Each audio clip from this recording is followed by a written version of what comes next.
I know you want to make a difference, a change, an impact in the world. And in order to do that, you're going to build a team.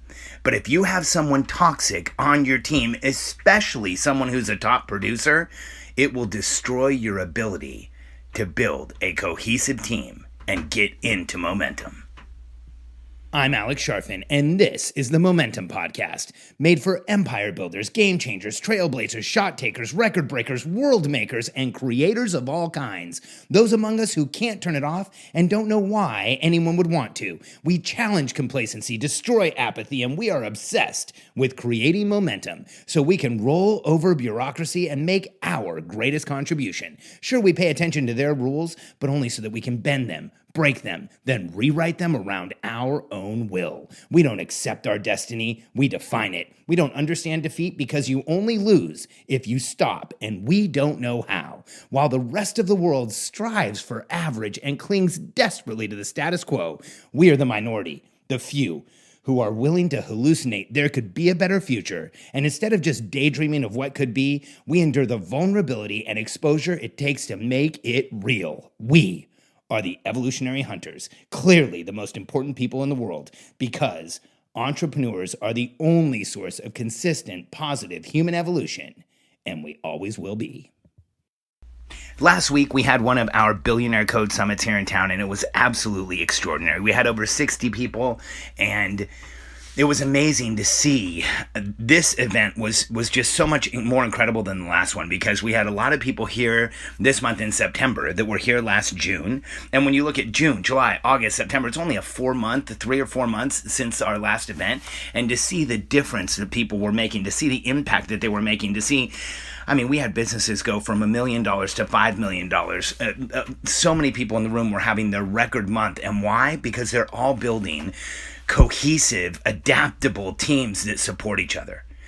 And Katie and I, on the last night, we ended up having a conversation. My wife and I had a conversation with one of our clients, and I won't share their name because this is a sensitive situation, but they pulled us aside and they said, hey, we've got this issue in our business. One of the main people in the business, one of the main producers in the business, is absolutely toxic. She's calling our other team members idiots. She refers to people in a really rude way. All of the customer complaints we're getting are from her. She's mean. She makes everyone feel tense. But she's our top producer in the business. She brings in more revenue than any other individual. What do we do? And my answer was immediate, and it was 100% confident. You get rid of her as fast as you possibly can. Here's why. The toxic top producer will destroy your team faster than anybody else. And if it doesn't destroy the entire team, here's what it will do. It will destroy any trust your team has in each other and in you. Here's why. I call this sanctioned incompetence. Here's what this means. If you have anyone in your company that isn't acting the way you want them to, supporting your culture, doing everything that you want them to, and you let it happen without correction, then you are sanctioning that incompetence. And sanction is the same as approval. When you don't make a difference, you are approving their behavior. And so when you have a top producing team member that's treating other people on the team in a negative way, here's what you are telling your team. 1, the negative behavior is okay, and 2, if you perform, you can be a jerk. And that, more than anything else on the team, will destroy trust, rob you of momentum, and here's the most important thing. It doesn't matter what a top producer they are, they're going to remain the top producer because you will not attract other top producers and A players in an atmosphere where someone is behaving in a toxic way. Here's why. After a while, the only people that will stay in a business that's toxic are the ones who like to be abused. And I know that sounds judgmental, but they're out there, they're real. I've seen it my entire career.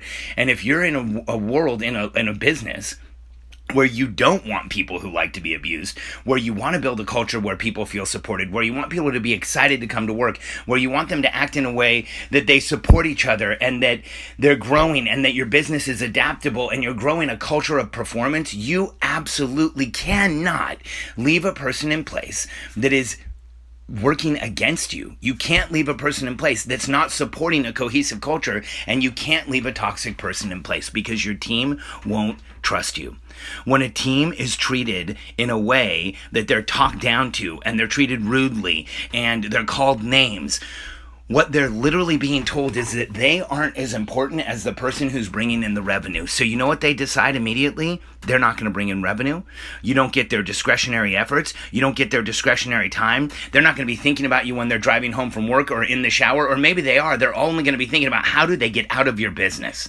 Because when people feel pain in their business, in their job, in the place where they spend most of their time, it is destructive not just to them. I want you to internalize this, because if you're building a team, it's not just destructive to them, it's destructive to them, to their children, to their spouse, to their friends, to their family, to everyone around them. Because when you have to go into an environment every day where you're treated poorly, where you're not taken care of, where you're called an idiot, I mean, I get uncomfortable even saying it.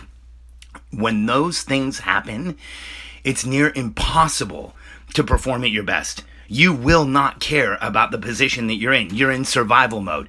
You will always be triggered, on alert, and maybe even in some level of fight or flight. And when that happens, you are not at your best. So if there's one person on your team, it doesn't matter how much they're bringing into the company. If they're toxic, if they're mean, if they're treating your people poorly, you are destroying the productivity of everyone else.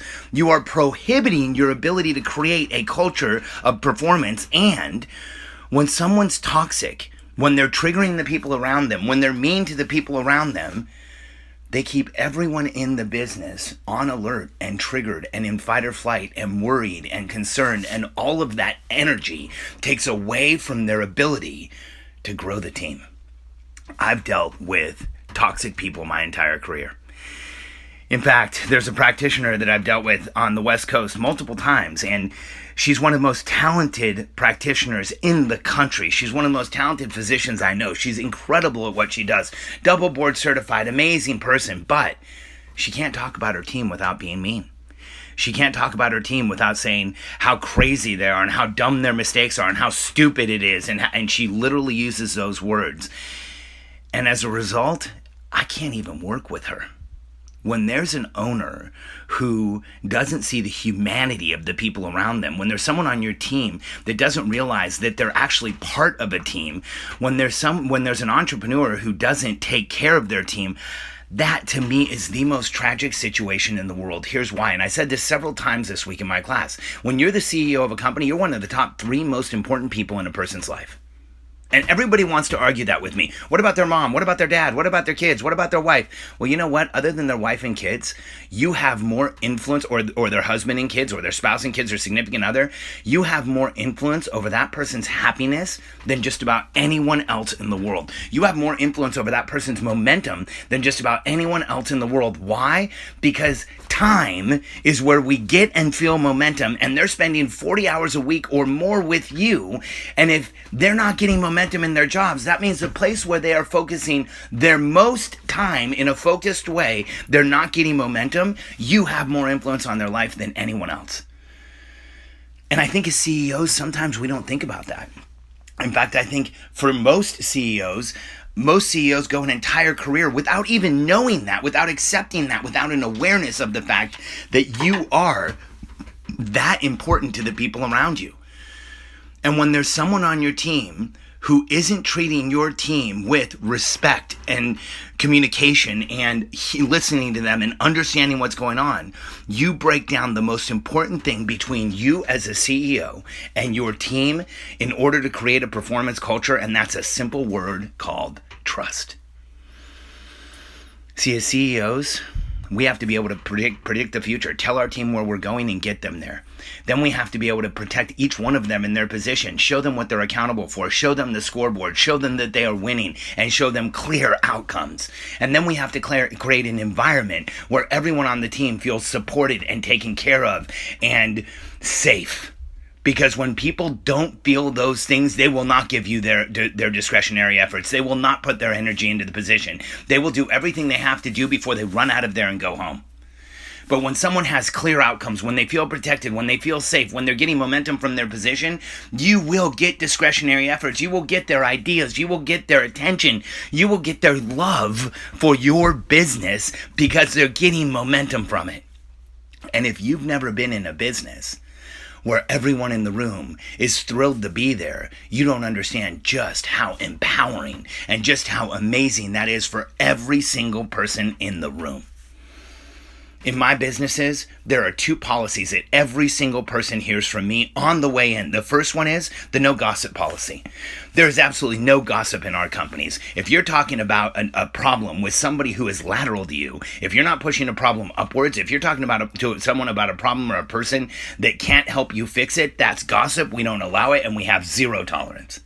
And the second policy everyone hears from me is the anti-discrimination policy. I don't care what is different about a person that joins our company. I don't care what color they are, what religion they are, where they're from, what language they speak, what people they choose to be in a relationship with, what sex they choose to be in a relationship, whatever they want to do in their lives. I support them as a human being.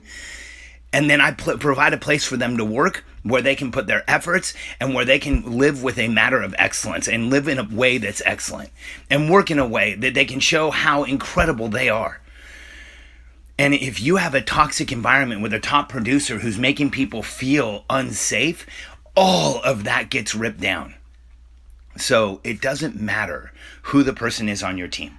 It doesn't matter how much they bring into the company. It doesn't matter how important they are to the business right now. If there's anyone on your team that is creating a toxic environment and making people feel uncomfortable, you have to resolve this right now. And then, if you're a CEO, I want you to think, when was the last time you thought to yourself, what an idiot? Or when was the last time you, under your breath or even out loud, insulted a member of your team? Or when was the last time you were talking to someone else negatively about your member of your team? Because are you ready for this? And I want to tell this practitioner this. Now that I'm thinking about this, I want to call her and let her know that every time you complain about your team, what you're really doing is admitting how terrible a leader you are. And every time you talk down about a person of your team, on your team, what you're really admitting is what a terrible team builder you are. And every time you call someone an idiot or a moron, or you say they can't get their work done, or you talk down about somebody, or you make them feel uncomfortable, you are proving you shouldn't have the business you have. Because in order to be a successful CEO, in order to take your contribution all the way, in order to have the outcomes you want, you have to create an environment where you support the people on your team and you make them feel safe. So it doesn't matter who it is. If there's someone on your team that's creating an unhealthy, unsafe environment, resolve to get rid of them as soon as you possibly can. And if you're ready to build the game-changing team you've always known you could, if you want some support and a membership and a community around you of people doing the exact same thing, contact us. Go to billionairecode.com, answer a few questions. You'll have an opportunity to set up a call with a member of my team. Jump on that call and let us show you the options we have available to help you create your game-changing company.